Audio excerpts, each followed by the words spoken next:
Serene and beautiful Sherwood Lake, once an ornamental lake. An early morning, Friday, the 4th of August 2017. I've been promising this for a long time, guys, and now I think I truly am back to making videos again. It's been a long time, a good 18 months or so, with the occasional one to let you know that I haven't gone. A couple of guys fishing in the distance. There we go. Well, when I was here last, actually wasn't that long ago really, this was all sort of quite heavily wooded through here. As I pan around, go round in a circle, and you can still, it's reasonably wooded over in that section, still very much overstood coppice. As I pan around, I've done the full 360, now I'm going to come round and see what there's a lot of. There's a lot of that around in the woods at the moment, and there's some potential there for carving and acquiring little bits of wood for various projects. And as I move forward, there's some more over there. This is mostly sweet chestnut. It's been dropped to open up the woodland a little bit, and hopefully it'll bring on some wild flowers in the spring. As I say, it's been a long while since I've properly walked these woods. Avalon and I come through here a few weeks ago and we was absolutely amazed at what they've done, and I'll come to that in a little while. There's a nice little wild plant over here. This is figwort, if I'm not much mistaken. It derives its name from its medieval use of curing or helping to cure piles. Piles in medieval language was known as a fig. As I swing around, it's looking very nice. Anyway, I'm going to shut this down for a minute. Right, as I mentioned just now, they've been clearing a lot of the woodland, and to my mind it's been cleared to a benefit, to a positive benefit, because all what you see here was thick, very very thick with rhododendrons. It was impenetrable, and now they've cleared it. They've planted trees, they've planted mostly broadleaf, and quite surprisingly, in amongst all of these trees there's some pine, and there's some Chilean pine, commonly known as monkey puzzle. But this is absolutely gorgeous in my book.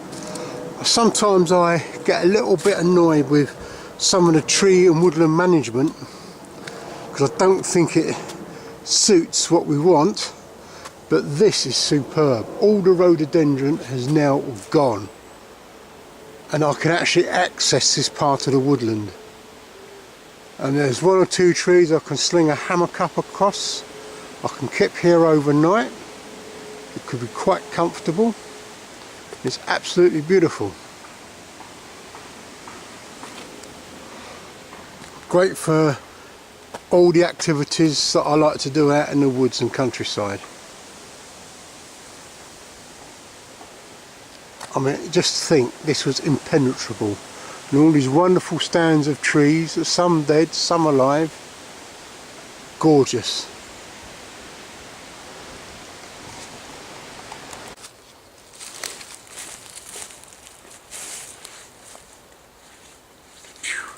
There. Take two. Right, as I just mentioned, we have some Chilean pine, commonly known as monkey puzzle, and this is quite a mature specimen. These are actually getting quite rare out in the wild now.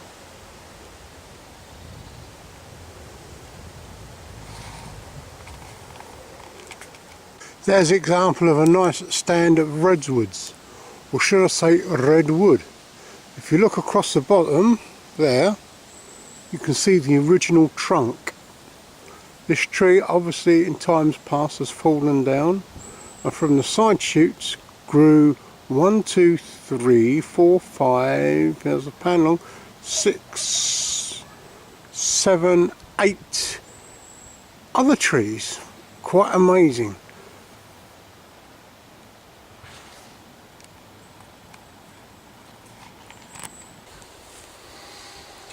As I say, another Chilean pine, or commonly known as monkey puzzle.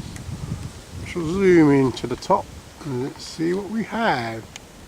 There we go. Way up there we go. So zoom out again. Lovely specimen. Well, well, well, well. Here's a nice little find. This is an old, dead sweet chestnut, and upon it is some chicken of the woods. I was hoping to find some, and I have. So out comes my foraging bag, and in goes the chicken. It's nice getting back out in the woods. As you saw previously, and as I've just mentioned, they've been doing a lot of clearing, and it's been good. I think it's been a positive clearance. It's got rid of all the rhododendron, and it's been great. As far as bushcraft goes, I'm still doing that in a sense. I've become more of a naturalist. Bushcraft really is not an end in itself. It's a method of trying, it is a system of where you can enhance your outdoor life. So I like to study nature, I like to do a little bit of ethnobotany, I like to study insects. I do have a fondness for nature, and bushcraft helps support that by enabling me to live and be out in the woods and the fields, moors, mountains, and have a skill set that all makes the nature study. To that end, I've left a lot of bushcraft groups off of Facebook. A lot of them are right pants, to be quite honest. It's all gear and no idea. You get a photograph of a fungi someone wants you to identify. Normally it's a bad photograph and it's out of focus, and you'll get in, and as I've often quoted on various Facebook groups, you ask for an opinion off of 3 bushcrafters, say, and you'll get at least 5 different answers, and one day someone's going to come a cropper, particularly when they've misidentified a plant, whether it's a fungi or a plant that is poisonous, because people are frightened of eating fungi, but ultimately there are poisonous plants out there as well. You know, deadly nightshade and black bryony. They look quite delicious little berries, but they are poisonous and they won't do you a lot of good. And to that end, I've left a lot of groups because ultimately there's just a load of plonkers on there, a lot of idiots. As far as they're concerned, they practice bushcraft. So what they did, light a fire, sit around it, quaff a few beers. To me, that's not bushcraft, that is camping. And even camping does have adjuncts to bushcraft. I was saying, as Avalon and I get out, I cut my working hours down to 4 days a week. So basically I get 3 days off. And one of those days I'm a volunteer for the National Trust, and I work out of Sissinghurst Castle in Kent, and I'm the countryside guide for 1 day a week. I don't take them around the gardens, I take them around the countryside into places like this, into the woodland and to farms. And I talk about how the farming developed around the area and about the host houses, but as joy would have it, I can tell them about a little bit about the wild plants that grow there, and at the moment we've got a lot of fungi popping up and all manner of things, so I'm really enjoying that. You know, it's like I'll come across, say, some tormentor I'll explain why it's called tormentil, what can be done with the plant, and explain that though it's a member of the rose family, it's only got 4 petals and not 5, and many other things. Come across some nice fungi the other day. I do a preliminary walk and I found some nice boletes. When I went down on the first walk, oh my word, someone had nicked them. So sadly they took that out. But I found some water pepper, and I found, what else? Oh, I found blackberries and also wood song. So it wasn't entirely a naffed walk. It was just that these boletes were nice specimens, and I was hoping that no one would pick them before I got there, but someone did. A bit of sad news, and as many of you who follow me on Facebook would know, my woodland companion, my little doggy companion, has passed away. He passed away peacefully. Thankfully we didn't have to take him to the vets. He'd been suffering for some time with Cushing syndrome, which in itself isn't that bad. It's an adrenal thing, and it slowly wears the body down. And in the end, over the last couple of months, he was getting right poorly, and he was very lethargic, where I would have brought him into the woods today and he would have trotted around. What we used to do in half an hour, we would have taken us about 3 hours. His walking got very slow. I miss him immensely. He's the first dog that I've ever really missed, and he really captured my heart, and I think he captured your hearts as well, with some of the positive and some of the blessings that I've got. Avalon misses him, but as fortune would have it, we have come across another small border terrier. He's a puppy, and we'll pick him up in a couple of weeks.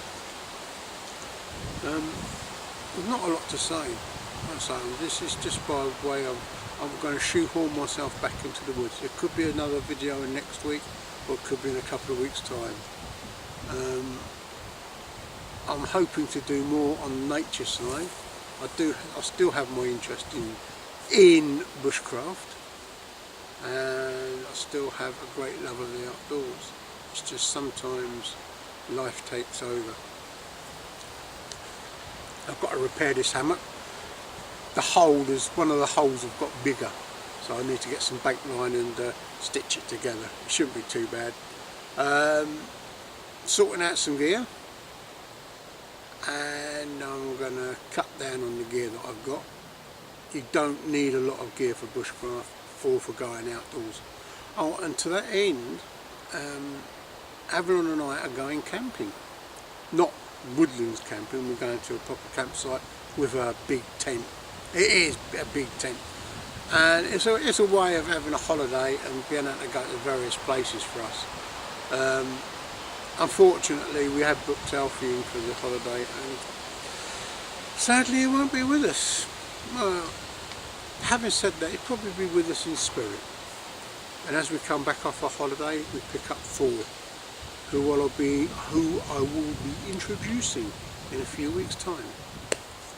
Now, the sad news out of the way,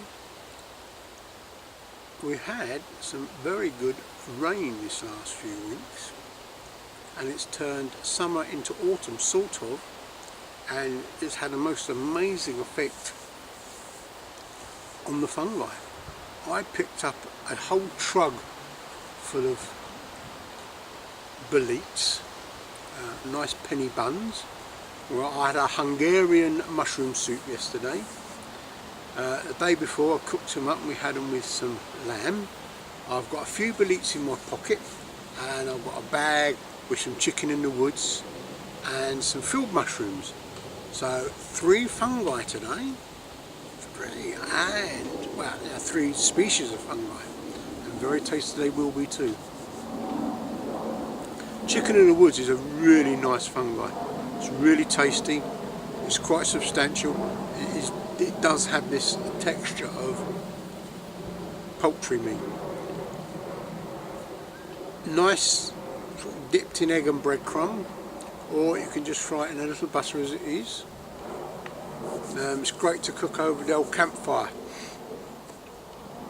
and I'm hoping that as time progresses now and I'm going to get out in the woods more, I'm going to do some cooking out here.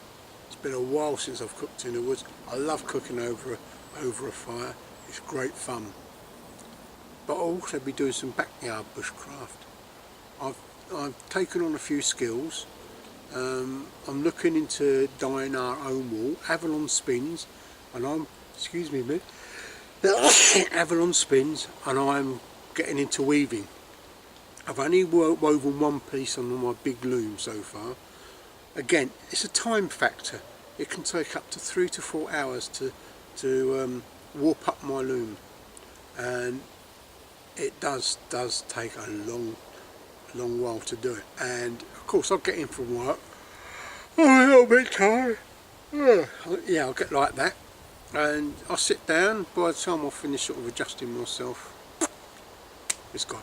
Well, anyway guys, I'm going to do a little bit more filming through the woods, and then, well, I'm going to have a cup of tea first and a bite to eat, and then who knows. Anyway, see you later guys.